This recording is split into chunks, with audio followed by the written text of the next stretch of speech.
Hello there! Welcome to yet another video from the Prefix BA YouTube channel. In this week's video, we're going to cover a technique called observation. Observation is a requirement gathering technique used to elucidate information and requirements by viewing and understanding the activities performed. This is also known as job shadowing, and you'll be able to get high quality information because you're getting it firsthand and you're able to see what is happening, who is doing it, and what is the environment under which that activity is performed. The it's widely used in mapping the current state process or the as is flow, and also this is widely used in the process improvements initiatives. You can identify the needs and opportunities by which you can improve the end-to-end process. So these are the two use cases or usage of this particular technique. And before I go further and dive in, if you're new to our channel and this is the first time you're seeing our video, please, I would request you to go and subscribe to our YouTube channel. We post weekly videos on business analysis techniques, tips, tools, tutorials, and also interview preparation. Okay, so I've covered that introduction. So let's dive into the details. As always, we'll be using a case study to drive the concepts of observation technique. XYZ Cart is an e-commerce portal and they're looking to use the RPA solution to automate the customer order processing part of their business. As you know, e-commerce websites or portal, if you have used one, you will be selecting an item which you like and you click on the buy button and the product gets delivered to your doorstep. But there's a lot of things which happen on the back end. For example, the portal pro providing an order details to the actual seller packaging the product, the portal, e-commerce portal picking it up and delivering it to your doorstep. So there are a lot of backend activities which happen, and XYZ Cart, they're looking to use the RPA solutions. RPA is the robotic process automation. There are a variety of tools ranging from Blue Prism, Automation Anywhere, UiPath, and what these tools will do for the business is they will try to automate repetitive tasks, simple tasks, tedious tasks, which can be done by the RPA's tools, and the staff can be used to, deal with the higher value items, decision making things. So the thing about RPA is in an end-to-end business process flow, not everything can be automated. So there are only few parts which can be automated and few parts has to be yet be done by a person. So Rahul is a business analyst who's part of a consulting firm who is hired to check the feasibility of implementing an RPA solution to the XYZ part, uh, XYZ part of the their business on the customer order processing part. So in order to do that, the first step in the process is basically to understand the current state flow or the as is flow. So that is what Rahul's first step would be. And let's see how he would be using the observation technique to come up with the current state analysis or the as is flow. And after that, this can be reviewed with the business and also the RPA technical consultants to see what can be automated and what have to be retained manually. Okay, let's look at the observation technique in detail. So as in the other requirement gathering techniques, basically there are three phases of the observation process. One is before the observation, second one is during the observation, and third is after the observation. So we're going to cover all these three phases in detail in the next slides. Okay, let's look at the first phase, which is before the observation. So it can be broadly, categorized into three steps. Step number one is determine the purpose. So in our case study, Rahul is going to conduct the observation session in order to document the current process. So in order for the RPA solution feasibility study to be done and to implement it, the first step is to understand what is the current state and what is the as is process flow. So that is the whole outcome towards which Rahul is working, and this has to be communicated clearly to the stakeholders and can be documented. So at the end of the session where you have spent a considerable time of energy and also the people's time, so we all know what we are working towards to. In our example, this is the current state mapping process. In other example can be like a list of, for example, a process improvement initiative. The outcome can be the list of points or something which can be improved. So all those things. So it again depends on the project to project. So first off, you should be very clear why we are doing this activity. And the second part is identifying the participants. So the observation is based on observing the activities performed by the staff or the people basically. So in our example, if we go back, once the order is placed, then there are a lot of sub processes which happens before it gets delivered to the customer, like the seller getting notified, seller packing it up, the order getting picked up, then order gets quality check process further in the XYZ cart warehouse, and then the order gets shipped to the customer. So there are quite a number of sub processes. So Rahul, in order to map out the end-to-end flow, he needs to work with the project sponsor or business sponsor to identify the key stakeholders in each of these sub processes, maybe team managers, team lead, so that he can set up, which leads us to the step number 3,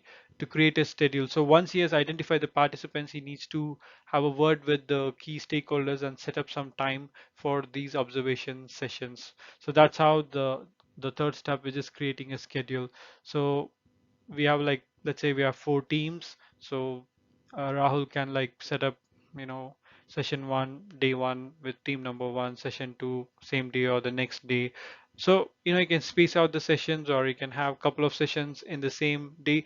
It all depends on the stakeholder availability and also the time whether they have to to spare to explain to Rahul, or let Rahul watch what's happening.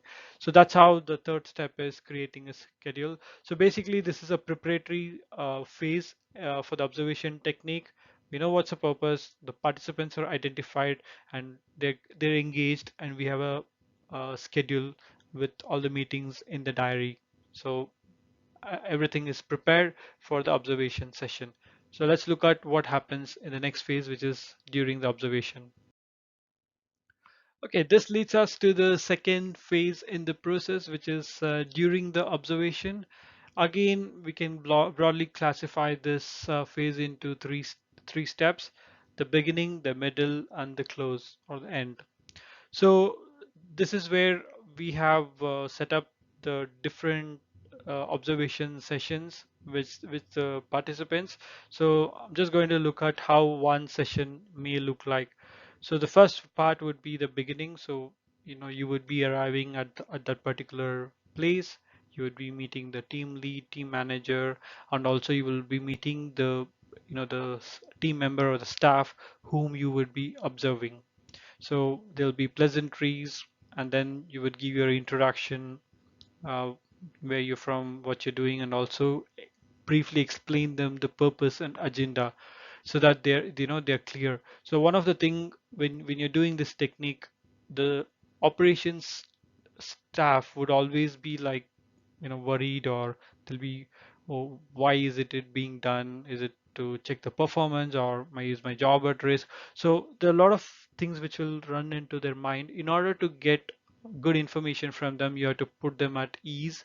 So you need to kind of provide a picture why exactly you're doing it, so that for in this example, Rahul can explain that you're trying to implement the RPA thing, so that the menial task, tedious task, can be done by the bot, RPA bot, and the staff can be moved into higher value roles, or involving decision making. So these are some things which have to be clearly communicated to the staff, so that they are at ease, and we can have a good session. So that part's the beginning for step 1. And then the step 2 is the middle. So all of the introduction is done. we explain the purpose. Then you would be taken to the desk of that particular team member. So let's say this is a workstation where the shipment is received from the seller, and there is like quality checking and also packaging happening in the XYZ cards, one of the warehouse. So that is a part. So here you will this process involves the staff showing for one case, or maybe a couple of cases if you want to check it out. So you would be sitting there next to the staff and then making notes like, okay, what is step one, what's happening, how does the order or how does the package arrive, where does it arrive, what are the checks done on the package. So basically you'll be making a list of steps, making notes, and also what type of data is received, what are the things the staff will enter, data points like, and also what are the tools they use, and also you would be noting down what is the timing. So if there are a lot of steps in the process, you can just make a note: step one takes 2 minutes, step two takes 3 minutes, step four. So the reason this timing is very important is when you're doing the feasibility analysis, and let's say step number 5 takes 10 minutes and you're able to automate using RPA, that gives you a great deal of information for your business case. And it's easy to get the funding and move the project further. So if you're cutting like 10 minutes in a step, so if you multiply by the number of FTs and the volumes, so that kind of helps you in the business case. So noting down timings is also one key thing.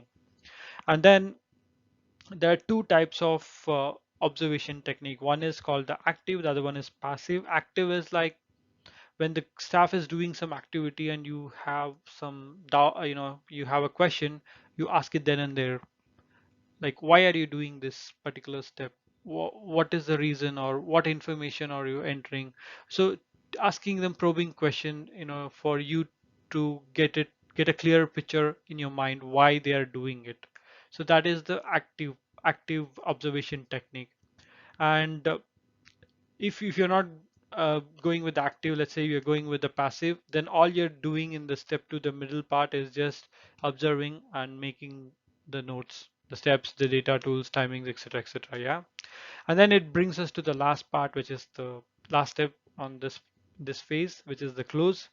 So here you would be once thanking the participants if you're using the active one. So they've walked through the process, their part of the process end to end. You made all the notes, you've asked all the questions, so you're happy with it. You understand what the current state process is. So Rahul would be then thanking the participants for the like the time and sharing the knowledge. But let's say if a passive observation technique was adopted by Rahul, then he wouldn't have asked any question during the middle, and then he would be storing all the questions at the end, and he'll be asking one by one, why do you do that? Why do you do that? Etc. etc. And once all the questions are clarified, then he would be thanking the participants for the time and also sharing the knowledge. So once this is done, then briefly Rahul will be touching on the next steps. Okay, so I've got all the details. So what I'm going to do is I'm going to put everything together neatly and send it to you for your review and confirmation. So just giving the staff or the team manager, team lead, what's going to happen next. So that also needs to be covered so that they're aware there's an action pending on their side in the near future, so that it can be planned accordingly. So again, these are the three steps in the during the observation process. So let's look at what happens at the last phase, which is after the observation. This brings us to the phase number 3, which is after the observation. So as stated at the last step in the previous phase, where you would be briefing the staff or the team manager, team lead, that you will be sending some materials of your observation, the data, the process flow, tools and timings, etc., for them to review and confirm and validate. So that is what exactly you will be doing in this third phase, which is after the observation. You'll be putting it together in a process flow, end-to-end, Visio, Aries, whatever, end-to-end process flow, documenting all the steps, who is doing what, and also the Rahul would be putting the timings which he has captured for each step, and also the tools used in the each step, all the notes which will be like compiled, maybe some presentation to provide some more business context. All of the things which he has compiled would be put together in a nice package and sent to the team for their validation, with whom he had the observation session. So this is very key because the team has to confirm that whatever process, the current process which the Rahul had captured, is exactly what is happening on the floor, because that is when the real outcome. If we go back to our earlier in the video, we saw the outcome of this exercise was to get the current state proc- process flow, and with the step 3 we ensure that whatever is captured is actually the reality, is actually happening on the floor. So this would be repeated for all the sessions end to end, and once Rahul gets everything compiled together and validated by all the different sub teams, then you would have the end-to-end business process flow, or which is the as-is flow, uh, which was the outcome of this exercise, and then the process flow will be used for the RPA idea feasibility, and also see which all the tasks can be automated using an RPA bot, and which of the tasks has to be maintained still with the staff. Okay, that brings us to the end of this video. Before I let you go, I'll just quickly summarize what we have discussed so far. So it's basically the observation technique, which we discussed as part of this week's video. And we have 3 phases to the observation: before, during, and after. So before the observation phase, number 1 is more of a preparatory step. You identify the purpose, you identify the participants, and you create a schedule with them for the observation sessions. And phase number 2, which is during the observation, the beginning, you greet them, you tell them why we are doing this, and in the middle you observe, make notes, and then in the close thank them for it. And again, if based on the type of technique, you would have been asked the questions to them during the middle or at the end, and tell them the next steps. And which brings us to the phase 3, which is after the observation. So it'll be sharing with them all the things you have captured as part of the observation for their validation, and so that whatever you have captured is actually the truth, and what happens ideally on the floor. So this is a quick summary of what we have discussed so far. I have created a kind of a PDF supporting a cheat sheet, and provided a link in the description where you can download it and use it as a reference for your future observation sessions. Did you enjoy this video? If so, as usual, I'll request you 2 things. Number 1, subscribe to our YouTube channel if you're already not done so, and also please click on the bell icon so that you'll be notified when we put out a new video. Number 2, leave a comment if you have any questions on this particular observation technique, and I'll get back to you. And also, if you want any further techniques, tutorials on business analysis, please put it in the comment and we'll pick it up, and it will feature in one of the upcoming video in our weekly video in our series, right? So that brings us to the end of this video. Thank you so much for watching till the end, and I will speak to you next week with yet another business analysis technique. Until then, have a lovely week. Take care. Bye bye.